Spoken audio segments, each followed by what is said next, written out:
Agora você pode fazer parte do clube de membros do Spurgeon TV. Esses são e-books já disponibilizados para os membros do canal. Todos os dias, novos e-books são adicionados junto com outros benefícios que só os membros têm. Sendo um membro, você passa a ajudar no crescimento desse ministério, tanto na quantidade do que podemos publicar, como na qualidade do material. Nosso propósito é, juntos, atingirmos o maior número de pessoas com solo escritura. Seja um membro do Spurgeon TV. Vivifica-me pela tua palavra. Salmo 119, 37. Nosso texto nos direciona ao único trabalhador capaz de nos revigorar. Vivifica-me. Davi busca revigoramento somente do Senhor. Ele vai diretamente a Ele, em quem estão todas as suas fontes frescas. A vida é uma esfera peculiar de Deus. Ele é o Senhor e doador da vida. Nenhum homem jamais recebeu vida espiritual ou a renovação dela de qualquer outra fonte que não seja o Deus vivo. Amados, isso é importante lembrar, pois somos propensos a olhar para qualquer lugar, exceto para o Senhor, quando nos sentimos em declínio. Nós também olhamos para dentro com frequência. Porque vocês procuram entre os mortos aquele que vive. Você pode encontrar um diamante em um monte de lixo, mas nunca encontrará refrigério espiritual na natureza humana. Olhe então para uma fonte melhor do que para o deserto uivante do eu. Também somos propensos a pensar que, ao usar os meios da graça, necessariamente obteremos renovação e refrigério. Se eu pudesse ouvir o Sr. Fulano pregar novamente, que muitas vezes mexeu em minhas cordas do coração e fez sair música delas, então eu seria despertado novamente. Se eu pudesse ouvi-lo novamente, veria dias melhores. Você não sabe, aquela voz amada pode ter perdido todo o poder sobre você. Se você olhar para o servo e não para o mestre deixará o servo e o servo não terá utilidade para você. Cave os poços por todos os meios, passe pelo vale de Baca e faça dele um poço, mas a água refrescante da vida não vem do fundo do poço, ela cai de cima. A chuva também enche os reservatórios. Somente Deus do céu pode fazer com que a instrumentalidade seja de serviço vital para nós.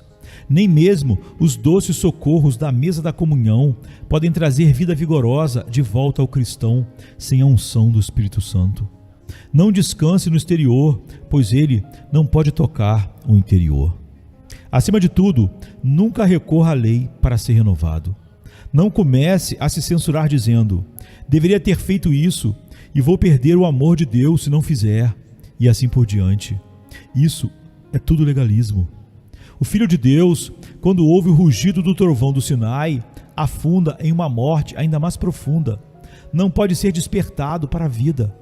Escravos podem ser movidos pelo terror, mas não o Filho verdadeiro de Deus. Um motivo mais nobre governa seu coração. Portanto, não busque recompensas e punições para a sua vida. Você nunca encontrará aí. O ministério da lei é o ministério da morte, não da vida. Devemos nos voltar para o Espírito de Deus, que é o dom do Evangelho, não da lei. Lembre-se, amados, que Jesus Cristo veio para que possamos ter vida e tê-la em abundância. Agora, se alguma alma pobre obteve vida olhando apenas para Jesus, está claro que se ela quiser mais vida, deve obtê-la da mesma maneira. Dizem que para um homem doente, o ar nativo é o melhor, mas ar nativo era o Calvário. E o seu não era, querido irmão. Vamos juntos buscar o lugar manchado de sangue. Vá e respire novamente a atmosfera do amor expiatório. Volte novamente ao pé da cruz e encontrará renovação eficaz. O Espírito Santo é o grande agente pelo qual a vida de Jesus é infundida em nossa natureza. O Espírito Santo, neste momento, pode vir sobre o coração mais frio neste lugar e fazê-lo arder com ardor mais do que angelical. Você está como uma moita neste momento, seco e escuro, mas Deus só precisa colocar uma centelha de sua vida em você e você será como a moita em Horebe, que flamejou como o sol. Querida irmã, você caiu muito baixo. Vá a Deus, pois Ele pode levantá-la quando ninguém mais puder. Meu ministério não pode te revigorar, mas o Senhor pode. Ele só precisa enviar a vida divina. E mesmo os mais apáticos, preguiçosos, estéreis e mortos entre nós se tornariam fervorosos como os apóstolos, e a vida divina nos faria brilhar como os serafins resplandecentes que cercam o trono ardente. Ó Deus, isso nos move a orar a Ti. Tu podes fazer isso, faça agora. Revigore-me em seu caminho. Você notou que no texto não se fala dos meios pelos quais o Senhor irá nos revigorar? Davi deixa isso a critério de Deus. Deixe-o usar os seus próprios métodos. Há uma oração, você encontrará no versículo 149 e também no 156, no qual Davi ora: revigore-me segundo o seu juízo. Como se ele deixasse a infinita prudência escolher seus próprios métodos. Ele não pretendia dizer qual era a melhor maneira, mas deixou-se nas mãos de Deus, orando apenas: Senhor, revigora-me. Vamos considerar os vários métodos pelos quais o Senhor pode revigorar o seu povo. Geralmente, Ele o faz por meio da sua palavra. A sua palavra me vivificou. Há promessas na palavra de Deus de poder restaurador tão eficaz que, se elas forem alimentadas e sua nutrição for absorvida em nossa natureza, farão de um anão um gigante em um piscar de olhos. E aquele que jaz desfalecido no chão e não pode mover nem a mão nem o pé, subirá nas asas das águias, correrá e não se cansará, se apenas uma palavra da boca de Deus lhe for aplicada pelo Espírito. Às vezes, no entanto, Deus usa outros instrumentos, como a aflição. É uma maravilha como um simples toque do esporão pode revigorar nossas naturezas preguiçosas. Deus tem formas e meios de tocar nossos ossos e carne e tornar o sono uma impossibilidade em mais de um sentido. A aflição pessoal é como um medicamento tônico, pelo qual nossas energias relaxadas são reforçadas novamente. Mas para isso deve ser santificado, ou falhará. Bendito seja Deus por um toque de seu chicote, senão poderíamos tropeçar em nosso sono e cair. Isso é bom para nós, que somos cavalos tão lerdos. Oro para que alguns de vocês possam sentir um toque disso, pois são bastante indolentes. Apenas um toque de vez em quando faz bem a todos nós, e tenha certeza de que também teremos, se não ficarmos acordados sem ele, pois Deus nos ama demais para reter seu bastão paternal. Ao mesmo tempo, ele pode nos revigorar com grandes misericórdias. Um homem pode ser estimulado à diligência por um senso de gratidão a Deus por grandes misericórdias. Concedo que nem sempre tem esse efeito, mas deveria tê-lo. Se nossos corações fossem corretos, seria doce dizer: aqui está outra misericórdia, outro favor de Deus. Isso me prende ainda mais ao seu serviço. Eu amarei mais e me dedicarei ainda mais intensamente ao seu trabalho. O exemplo cristão também às vezes nos estimula. Acredito que a leitura de biografias santas tem sido extremamente abençoada por Deus. A vida de um homem como McCheyne, ou o diário de Brainerd, ou a história do ministério de Whitefield, essas coisas nos fazem pensar: o que somos? Para que estamos vivendo? Coloque microscópios em nossos olhos e mal conseguimos nos ver. Somos tão pequenos. Somos como gafanhotos diante deles. Sim, somos como gafanhotos diante de nossos próprios olhos. Isso nos estimula. Por outro lado, se você se deparar com um grupo de professantes do Evangelho preguiçosos e inúteis, como às vezes acontece, sua indignação com eles ajudará a estimular seu zelo, ou pelo menos deveria. Conhecemos alguns que disseram: sou superior a esses, pelo menos, e portanto se parabenizaram e gradualmente afundaram ao mesmo nível indigno. Mas em um coração verdadeiro, a inércia dos outros é um estímulo para uma maior dedicação, pois tal homem diz: meu mestre é servido de maneira tão miserável como esta, então eu o servirei com todo o meu coração, para compensar a falta de serviço nos outros. Dizem que o imperador César Augusto foi convidado para um banquete por um dos seus súditos. Mas a assistência foi tão negligente e o banquete tão frugal que ele se levantou indignado e disse que supunha que havia sido convidado para ser honrado, mas que havia descoberto que era para ser insultado. Verdadeiramente, em muitas congregações de cristãos, sim, até mesmo de nossa própria denominação, o culto a Deus é feito de uma maneira tão mesquinha, avarenta, morta e sem vida, que parece que Cristo foi convidado para a reunião para ser insultado em vez de ser honrado. Realmente, tal tratamento do nosso Senhor é o suficiente para fazer-nos chorar lágrimas de sangue e depois nos impulsionar a um serviço até então sem precedentes nestes dias frios. Sem dúvida, um ministério caloroso tem muito a ver com nos revigorar. E se tivermos a escolha de ministérios em algum lugar, devemos escolher não aquele que agrada mais aos ouvidos, mas aquele que mais anima o coração. Se houver 2 ministérios disponíveis, um altamente retórico e extremamente agradável ao intelecto, mas o outro, embora carente desses pontos, ainda assim apela à nossa consciência, desperta nosso coração, nos alimenta com alimento espiritual e incita a graus mais elevados de santidade, escolha este, pois é um ministério que Deus aprova. Sob a bênção de Deus, cada uma das nossas virtudes pode se tornar um meio de nos animar. Por exemplo, a nossa fé, ao crer nas grandes coisas de Deus, certamente nos desperta. A nossa esperança, ao olhar para a recompensa gloriosa, nos faz trabalhar onde, de outra forma, teríamos desanimado. E o amor, que é a liderança da equipe, nos leva a servir a Cristo com toda a força. O verdadeiro amor a Jesus, se vier com grande veemência, vai despertar toda a natureza espiritual, e então a oração será respondida: vivifica-me.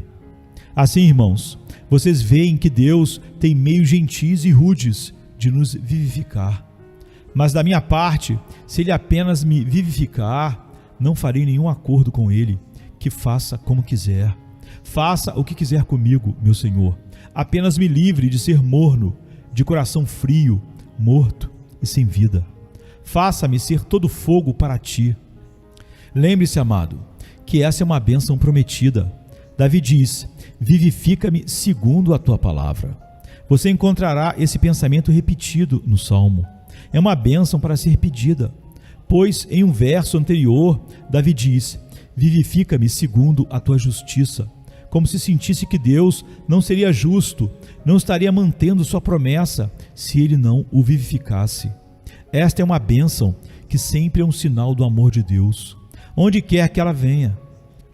Olhe para o verso 88 e o 159º, e você os encontrará dizendo ambos: vivifica-me segundo a Tua bondade. E nosso texto descreve a esfera de renovação de vigor. Aviva-me no Teu caminho. Eu não tenho negócios para pedir a Deus que me avive no meu caminho, nos meus propósitos, ambições ministeriais ou nos negócios da vida. Nem tenho o direito de pedir a Ele para me avivar meramente, para que eu possa desfrutar de mim mesmo espiritualmente, ou em qualquer outro interesse da vida, ou ser considerado um cristão muito eminente, ou ser capaz de sentar e contemplar minhas próprias belezas e perfeições com autocomplacência. Alguém uma vez disse a um homem cristão: qual é a sua fé? Ele respondeu: não tenho nada para me gabar. Se você vir um sujeito que não tem um centavo para se bendizer, se exaltar, se ele tiver um anel de diamante falso, observe como ele é cuidadoso para mostrá-lo. Veja como ele sempre estende o dedo para deixá-lo ver.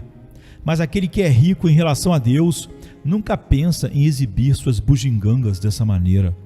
Aquele que tem apenas um nome para ser religioso, com certeza o anuncia. Mas aquele que é rico em relação a Deus é o próprio homem que se considera pobre e clama: Senhor, aviva-me. Agora, qual é o caminho em que precisamos ser avivados?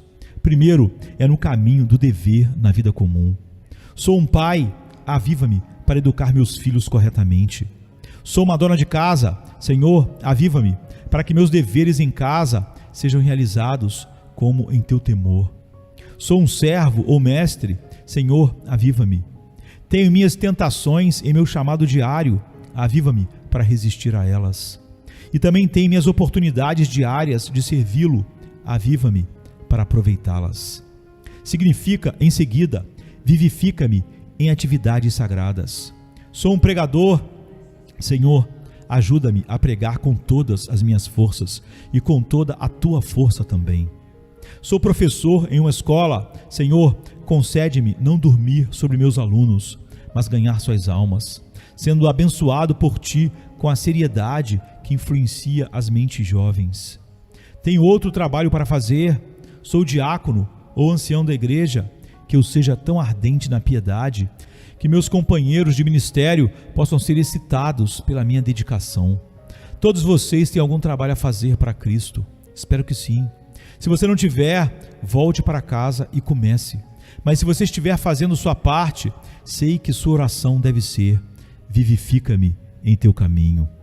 Davi não quis dizer novamente: vivifica-me no caminho do sofrimento paciente, pois não devo esquecer que há alguns cujo serviço a Cristo é mais honroso do que o serviço do trabalhador, mas que são muito propensos a pensar que Cristo os considera inúteis. Ó querido irmão e irmã, você é chamado a sofrer dor corporal. Seu trabalho é produzir o fruto inexprimivelmente doce da paciência. Vai e ore, vivifica-me em teu caminho. Você conhece a história da pobre Beth, que disse que o Senhor a havia chamado para fazer isso e aquilo enquanto estava bem. Mas agora o Senhor disse: Beth, vá e deite-se naquela cama e tosse. E ela disse: farei isso por amor a Ele. Que você se alegre na vontade do Senhor, mesmo que isso faça definhar, tossir e morrer. Nem mesmo a canção dos anjos é mais doce para os ouvidos de Deus do que a resignação e paciência encontradas nos corações dos filhos e filhas da aflição. Mas você precisará de muita graça para isso, minha irmã. Você precisará de uma forte vida interior para isso, meu irmão. Portanto, ore, vivifica-me em teu caminho. E o mesmo é verdadeiro no caminho de adoração sagrada. Queremos ser avivados ali, avivados na oração privada, avivados na oração pública, avivados em nossa devoção familiar, avivados em nossa leitura das Escrituras, avivados em nossas contemplações do amor divino, avivados em todas as formas de adoração. Precisamos ser avivados em nosso crescimento em graça, em humildade, em paciência, em esperança, em fé, em amor, em todo o dom bom. Especialmente, precisamos ser avivados em comunhão com nosso Deus. Então vamos orar a oração: aviva-me segundo a tua palavra. Por último, a conexão do nosso texto indica que pode haver razões especiais e épocas especiais para esta oração. Observe isso: desvia os meus olhos para que não vejam a vaidade, e vivifica-me no teu caminho. Você vê a conexão da oração? Davi está exposto a uma tentação. A tentação o alcança através de seus olhos. Ele ora a Deus para afastar seus olhos disso e, como cura para o mal, diz: aviva-me. Irmãos, vocês nunca são fascinados por um pecado? Sempre que vocês têm consciência dessa fascinação diabólica, é hora de clamar: aviva-me no teu caminho.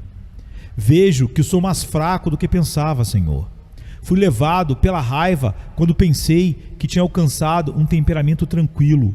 Senhor, encontrei meu coração indo atrás de um mal que pensei não ter gosto por ele. Dê-me mais graça, bom mestre. Aviva-me no teu caminho. Um momento oportuno para essa oração é um período de grande aflição. O versículo 107 nos ensina isso. Estou muito aflito. Vivifica-me, Senhor, segundo a tua palavra. Tempos de grande tentação e provação devem ser ocasiões para orarmos para que Deus nos conceda a graça extraordinária. Quando confessamos nossa preguiça no passado, devemos orar por graça para resistir a ela no futuro.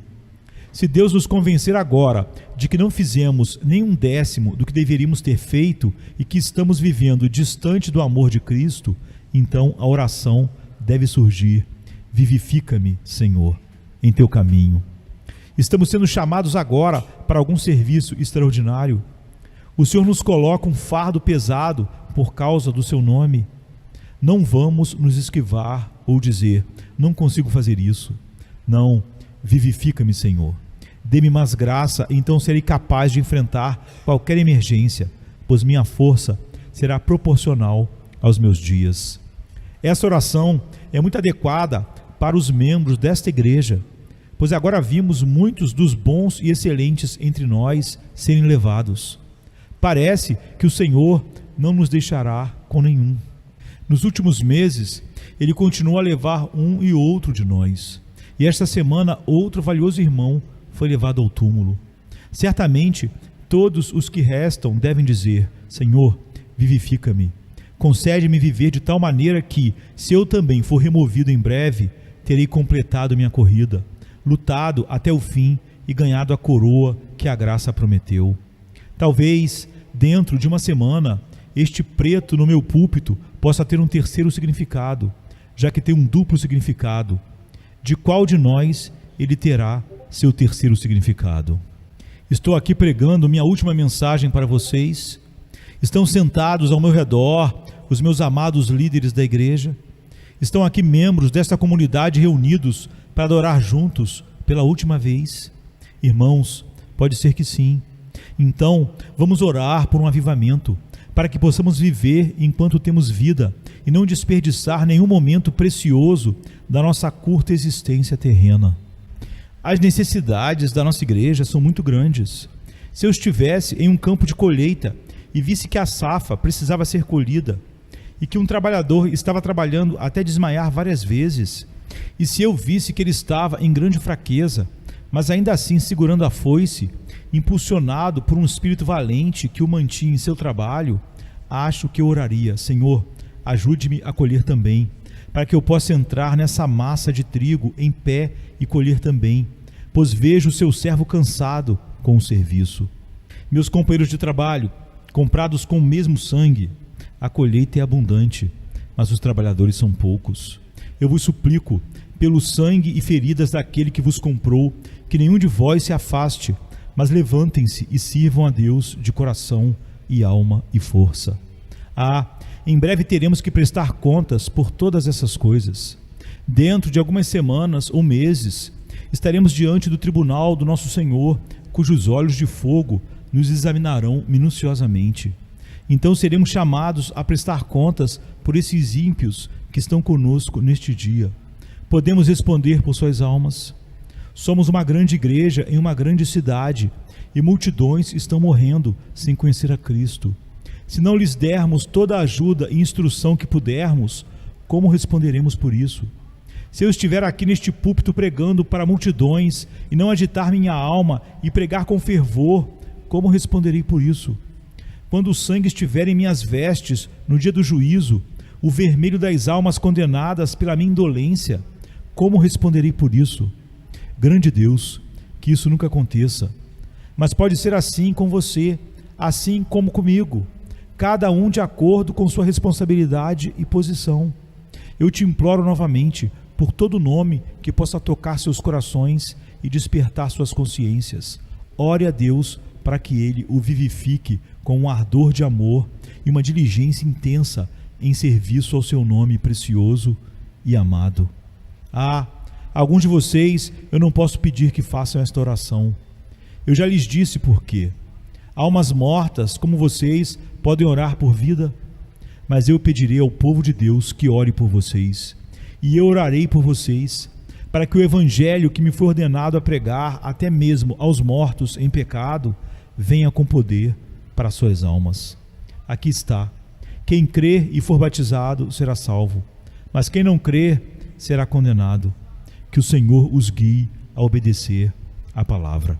Venha se cansado estás, e eu descanso darei.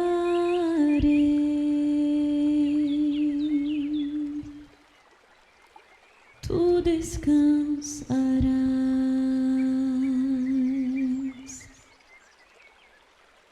Venha a mim se não tens paz, e eu darei paz sem fim. traz paz sem fim. O meu jugo é leve, o meu fardo graça dá. Tome tua cruz, te darei a paz.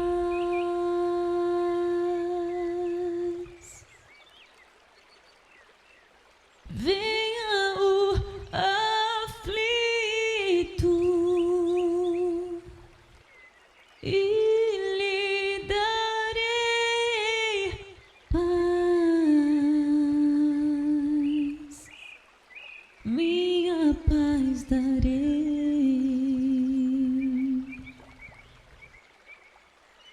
Venha a mim na dor sem fim e eu darei paz,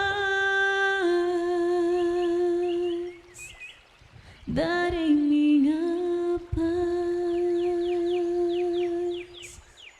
Acalmar tuas águas e falar ao coração. Tome meu fardo, te darei a paz.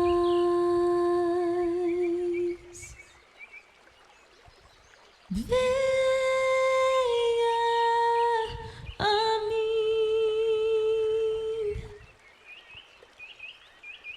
venha a mim, venha a mim.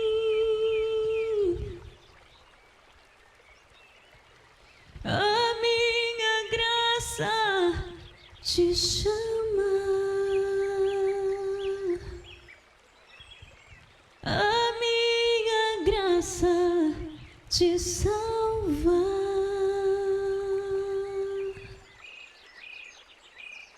Venha a mim se triste estás, minha alegria terás, alegria e paz.